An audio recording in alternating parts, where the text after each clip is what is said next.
travaille dans une équipe qui notamment fait de la recherche en imagerie médicale. Le but est de voir les tissus à l'intérieur du corps humain avec le plus de détails possible, sans effets secondaires pour les patients.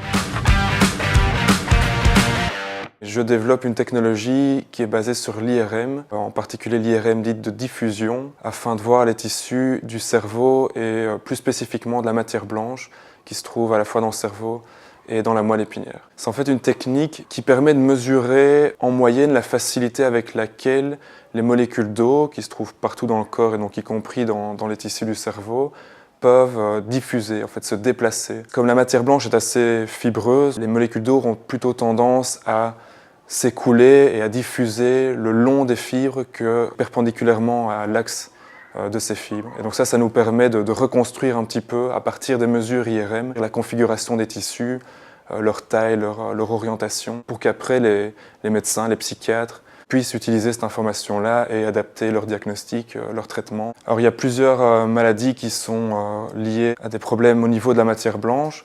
Dans tout le volet neurologique, il y a la sclérose en plaques, Parkinson, la maladie d'Alzheimer, mais il y a aussi les chocs, les traumatismes crâniens. Et puis alors il y a aussi tout un volet psychiatrique, la dépression, l'angoisse, l'autisme, la bipolarité, mais également l'alcoolisme. Des pathologies et des maladies dont on ne savait peut-être pas avant qu'elles avaient des causes biologiques bien concrètes. Et là, nous, notre but, ce serait, avec cette nouvelle technologie basée sur l'IRM, de fournir un outil plus rigoureux, plus précis. Voilà, ça c'est une image d'un cerveau d'un patient bipolaire ou autiste et on voit, il y a des différences objectives avec des patients sains. Et donc ça peut quand même changer assez bien l'approche des médecins, mais aussi des patients et des familles. J'ai toujours été intéressé par la médecine et étant plus jeune, j'ai même longtemps cru et dit que je voulais être médecin et étudier la médecine.